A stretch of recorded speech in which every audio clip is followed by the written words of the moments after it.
What is the short-term plan to bring the number of officers to a higher capacity? KPSM has recently started a new class of 7 BPO students. While this is a positive step, we also acknowledge that more needs to be done to increase capacity effectively. To support this, the ministry is advocating for budgetary adjustments to prioritize funding for critical areas, including human resource needs across the justice chain institutions. A key focus is the implementation of KPSM's growth plan, which outlines the personnel, training, and operational resources required to strengthen law enforcement capabilities. Adequate funding for this plan is essential to address capacity challenges in both the short and long term, ensuring that KPSM is equipped to meet the increasing demands of public safety. What is the current status of the Landsrecherche, given that there is no head appointed? The status of the Landsrecherche remains under review. Steps are being taken with a focus on maintaining the integrity, effectiveness, and operational continuity of the department. Decisions made concerning the previous acting head have been reevaluated, and I'm in the process of reversing any decisions that were made without a legally sound basis. Regarding the position of a permanent head of the Landsrecherche, I'm actively working with the PG to ensure that this role is filled in the best interest of the organization and in full compliance with the law. As stipulated by the law, the head of the Landsrecherche is appointed by the Minister of Justice based on a nomination by the PG. This process is being carefully followed to ensure that the proper functioning and the integrity of the organization. On what timeline will the position be filled? What is the process? I actually have a meeting this Monday with the PG to discuss this exact process and how we will proceed. In the meantime, previous decisions have been reversed. Is the person that was fulfilling the position for years being considered for this position? The process to appoint a new head is being handled with great care and in full compliance with the applicable laws and regulations. As required, this decision will be made in consultation with the PG and based on the best interest of the organizations. While I cannot discuss specific individuals or potential candidates at this stage, I can assure you that the selection process is being conducted in a fair, transparent, and objective manner, prioritizing the expertise and leadership qualities needed to strengthen the Landsrecherche. How does the minister assess the effectiveness of current measures against rising crime, and what additional actions are being considered to curb this growth? I'm holding constant consultation with the chief of police, and we're also discussing these matters within the Driehoek to see how measures taken or whether they are effective. I proposed the Community Safety Project in 2004, Seeing the Rise in Crime. This project can be executed via the Crime Fund. Seeing that the funds of the Crime Fund are being used without a policy plan, can this project also be put on the priority list to be executed, given the alarming situation in the rise of crime? The document was recently received last week, and it is being reviewed and taken into consideration in drafting the policy plans. What are the ministry's plans to collaborate with other ministries and social organizations to address the root causes of crime, such as poverty, unemployment, and lack of opportunities for youth? I'm in ongoing discussions with my colleague ministers of ECYS and VSA to discuss how we can work interministerially to address these matters. How is the ministry planning to tackle the rise in crime, especially in light of a reduced budget? Are there plans to reassess priorities to seek additional funding through other channels? If so, how? The Ministry of Justice, in collaboration with KPSM, is implementing immediate measures to address the rising criminal activities, particularly violent crimes such as shootings and robberies. KPSM has developed a strategic plan centered on the hot spot, hot shot, and hot times approach. This strategy focuses on intelligence-driven operations, including targeted actions, enhanced surveillance, traffic controls, and preventive weapon control measures to deter criminal activities and apprehend suspects. In the coming weeks, the public can expect increased police visibility and surveillance in high-risk areas. You may have noticed it happening already. The heightened presence not only acts as a deterrent, but also serves to reassure the community of ongoing efforts to address safety concerns. However, and this comes back to the question that was posed just above, crime is a multifaceted issue that extends beyond the justice sector. Tackling the root causes of crime activity requires a collaborative societal response. This includes an interministerial approach that addresses underlying issues such as education, unemployment, and social development. To support KPSM in executing its strategies effectively, the Ministry is committed to ensuring the full implementation of KPSM's plan of approach and growth plan. These plans, which are subject to regular audits by the Progress Committee, the Voortgangscommissie Plannen van Aanpak, provide a framework for accountability and sustainable progress in crime prevention and enforcement. What specific measures have been taken or being considered by chain partners such as the Coast Guard and Customs to effectively combat the illegal importation of weapons by sea and air? Strengthening of cooperation between law enforcement agencies is being explored to enhance coordination and effectiveness in combating crime. How is cooperation between the police, Coast Guard, Customs, and other relevant agencies being improved to create a unified chain approach in the fight against crime? Currently, multidisciplinary teams are operational at the airport and focus on key areas such as human trafficking, human smuggling, and drug-related crimes. These teams work under the authority of the Public Prosecutor's Office, which leads all criminal investigations.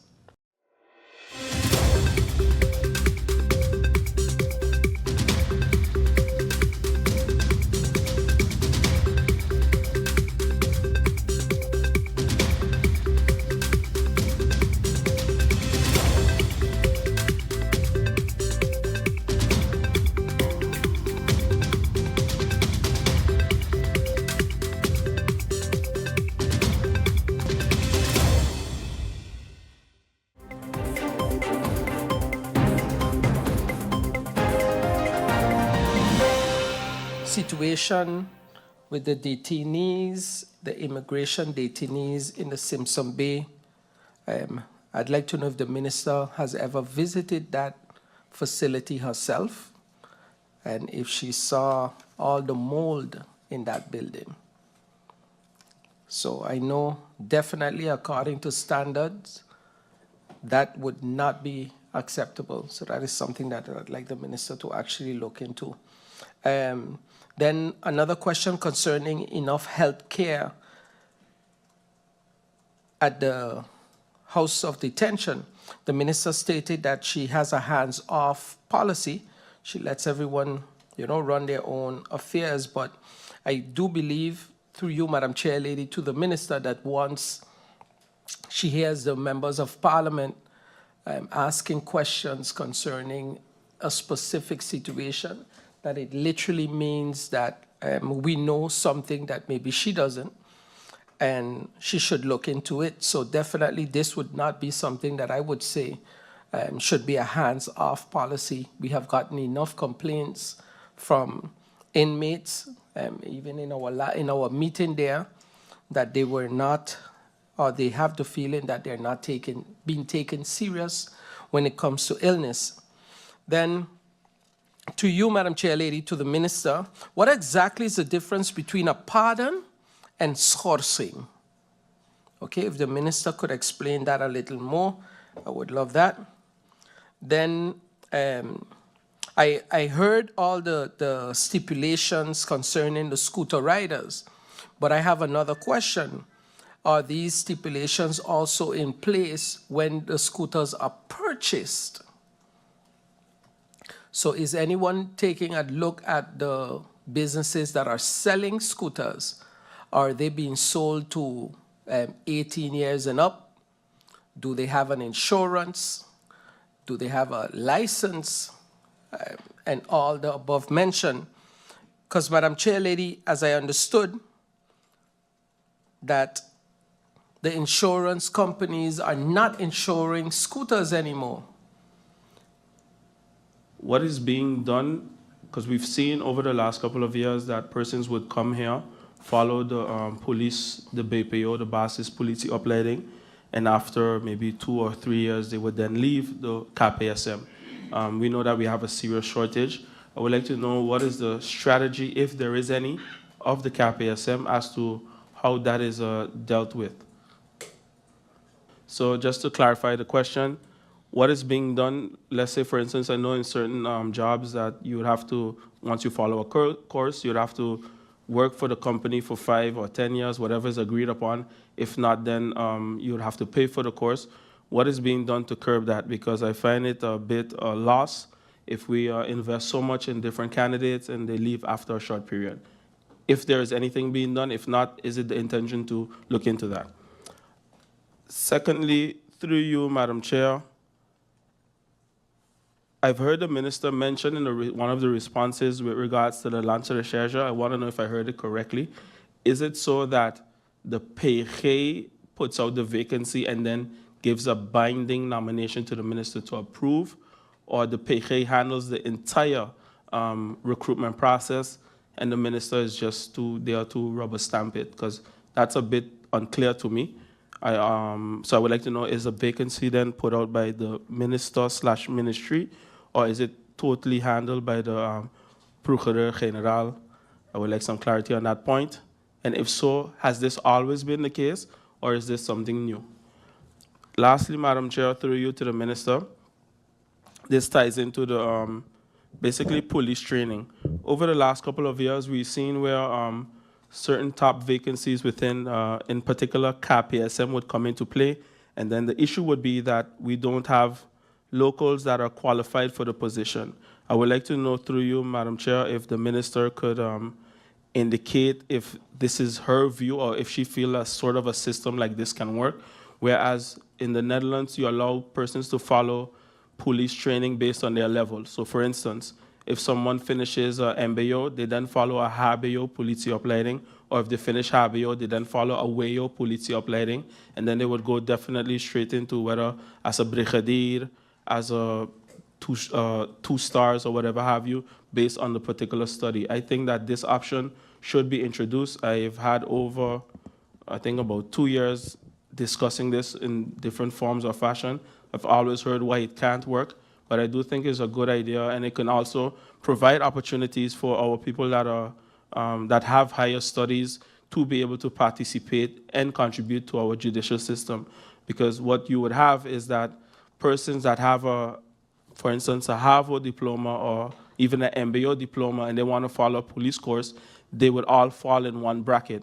And I think that isn't correct. So I would like to know through you, Madam Chair, if there would be an option to allow persons with higher education to follow the same basis opleiding. However, when it comes to the exam, that a different training, whether different books are given in order to accommodate that.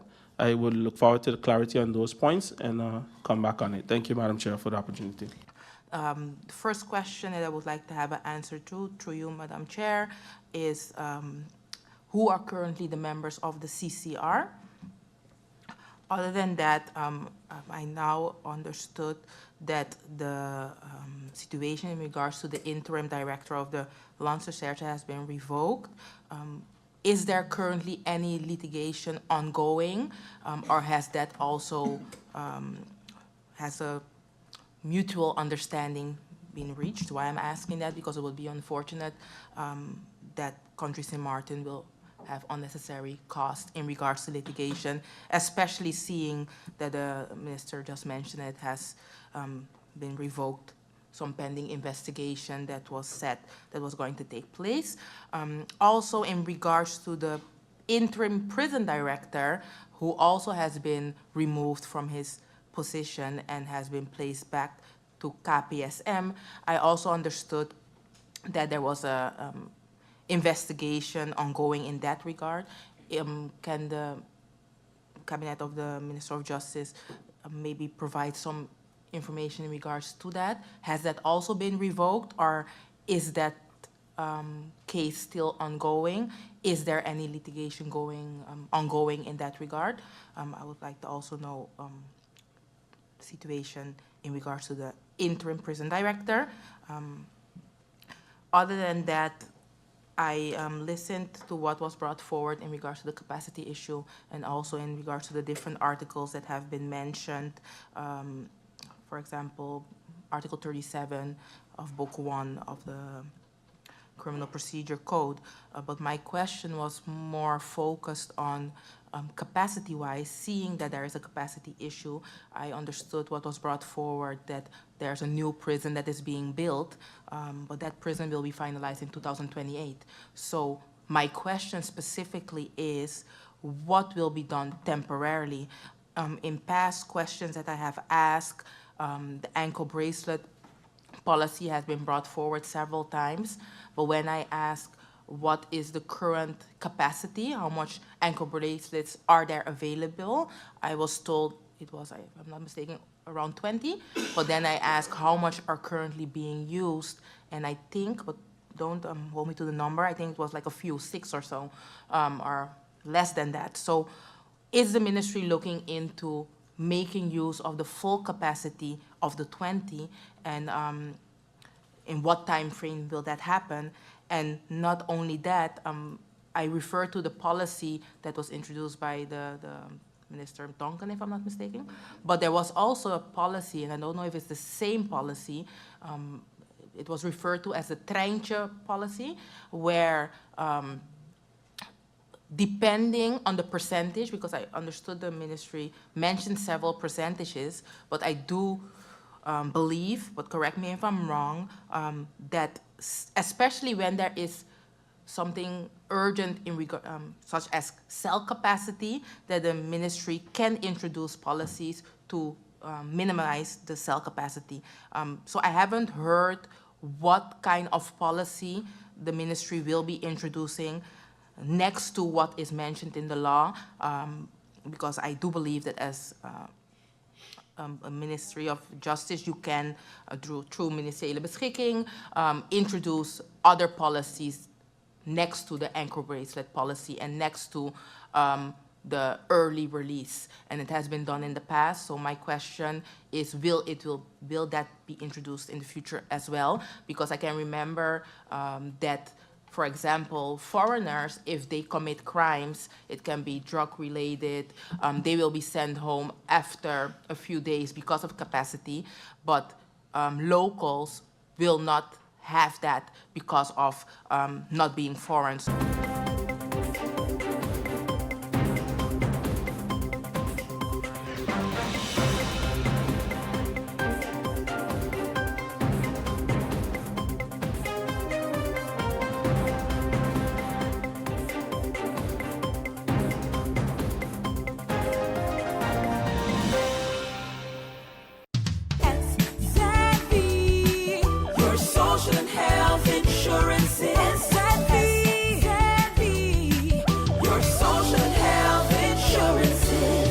Are you SXV insured? Do you have a valid medical insurance status? SXV is cardless. Request your My SXV account today and enter the virtual office of SXV. Go to sxv.sx and sign up now. SXV, yeah. Your social and health insurances.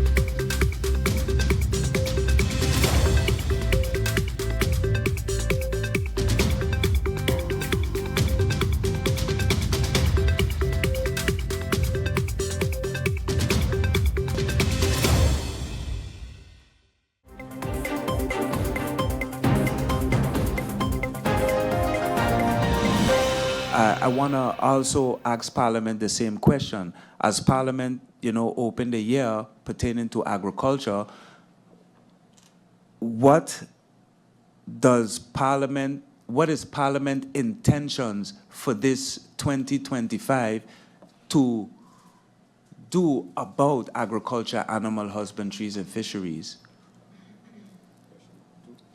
So question number 2, sorry, let me just go down the line. Yes. So the next question would be, what policies and laws are set in place to ensure that? Does the current budget, as we realize, for agriculture is at 61,211 guilders? What does Parliament, what intentions does Parliament have in mind to do with such a limited budget?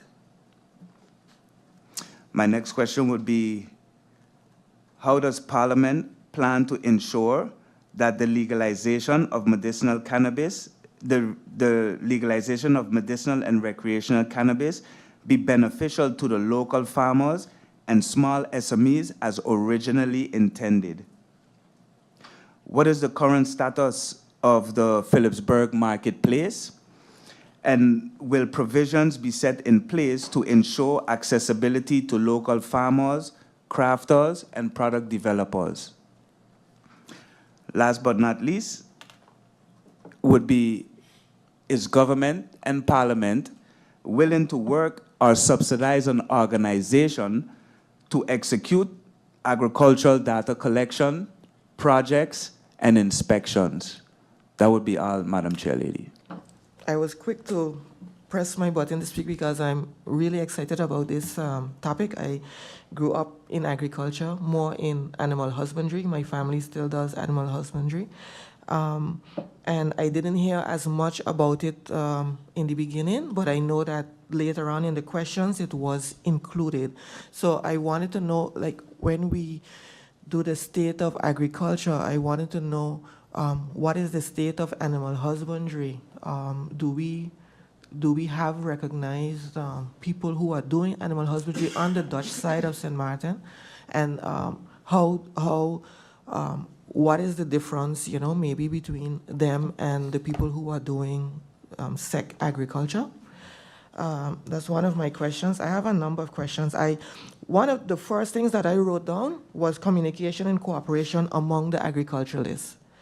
And then I was so glad to hear Mr. Calmero exactly speak on that and the power of unity. Because unfortunately, I must say that the brief period that I was a minister, the ministry has a yearly project where they highlight agriculture, and I attended. And I saw that there was no unity a bit.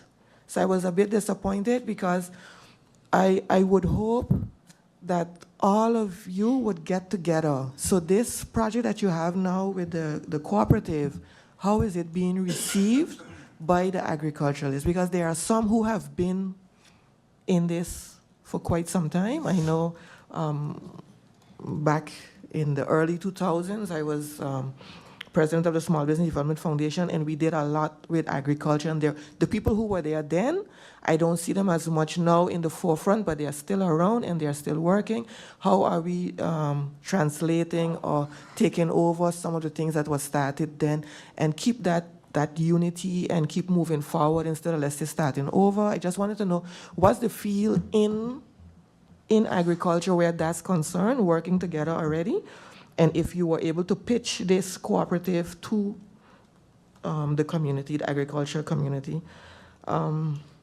I also had, as I was glad to hear Mr. Wyatt speak about it, because I am championing that, the role of our agriculturalists in the cannabis industry.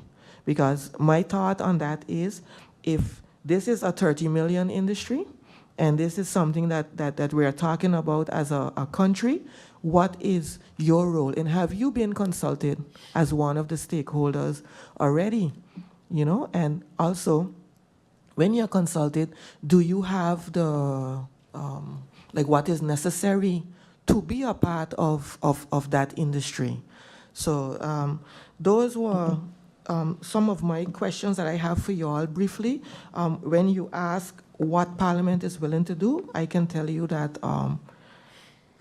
just with some of the knowledge I've been to so many seminars and I've been to St. Croix, I think at least 3 years consecutively to the Agri Fair there. It's coming up now in February. I think I checked the dates for the last week in February. It would be good if you all send someone. I've been to the one in Sabre, the Agri Center there in Sabre, and we should indeed have something like that here.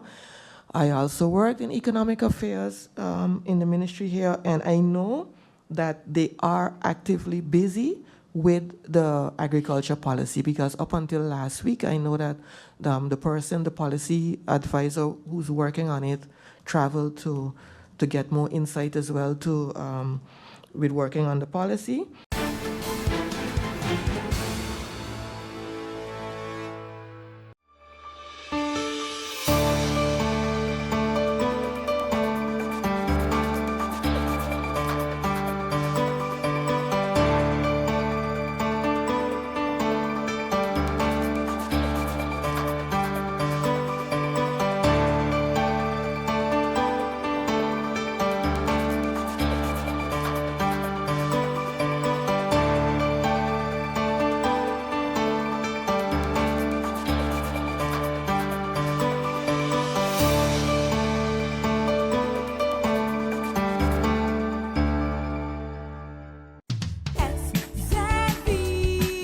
Your social and health insurance is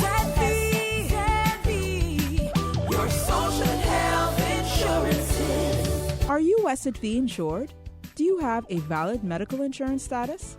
SXV is cardless. Request your My SXV account today and enter the virtual office of SXV. Go to sxv.sx and sign up now. Your social and health insurance.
A long overdue meeting, an injured councillor, and the police trying to restore order.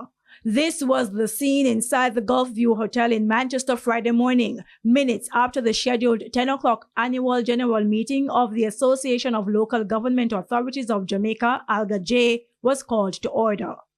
Councillor for the Rocky Point Division in Clarendon, Winston Mirage, is president of the association. The meeting was called to order at precisely 10 o'clock, at 10:02 to be exact.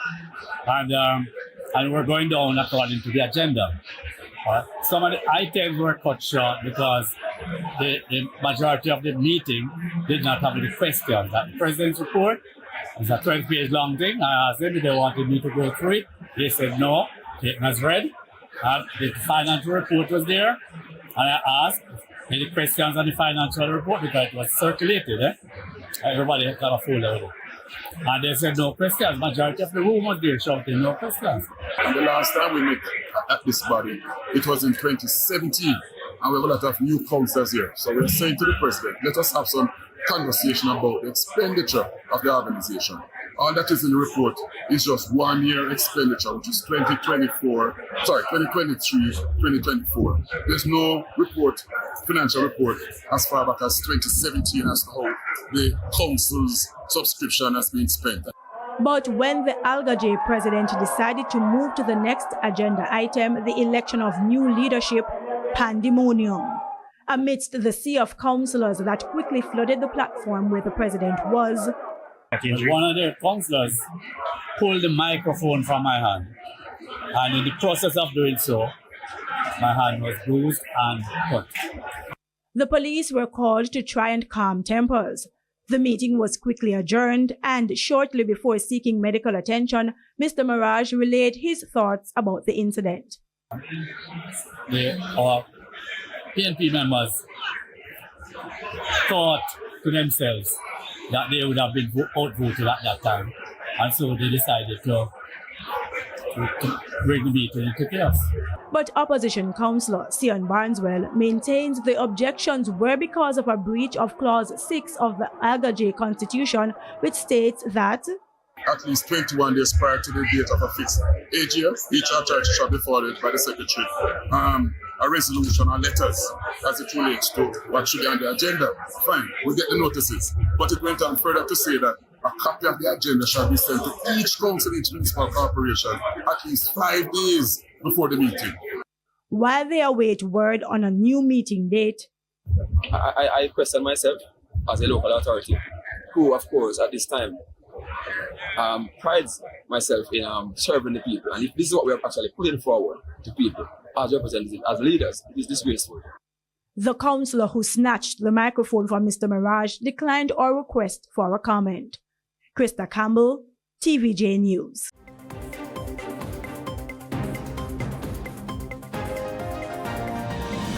It's been 10 days since U.S. President Donald Trump signed an executive order to enforce a nationwide immigration crackdown.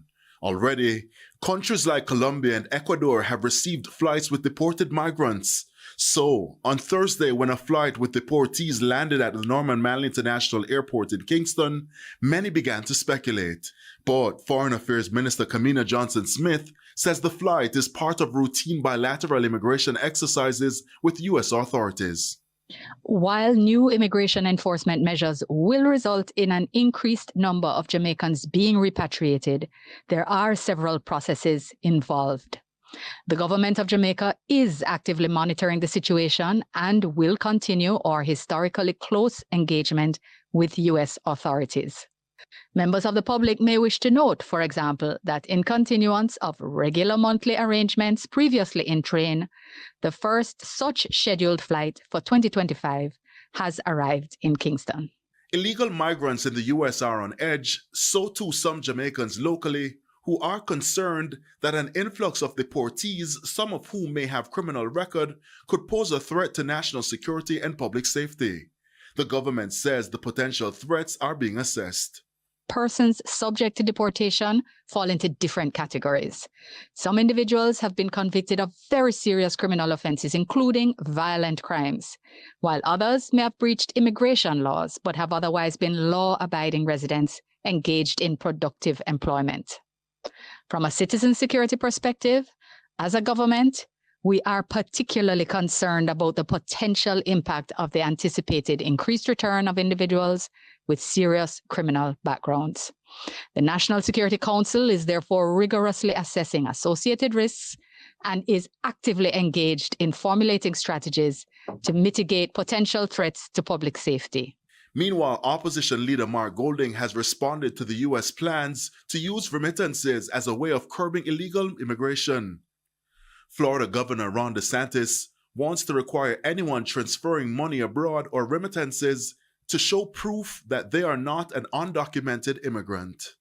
Anything that would jeopardize the right of our people, our nationals, to send funds home to support their families and to invest in Jamaica and do whatever they want to do would be a major concern for us. And I'd expect our government to use whatever good offices are available to it through diplomatic and other channels to try and get President Trump to understand our side of the story and why this would be a very devastating thing for Jamaica, and to ask for him to look elsewhere, in terms of how he deals with his domestic problems.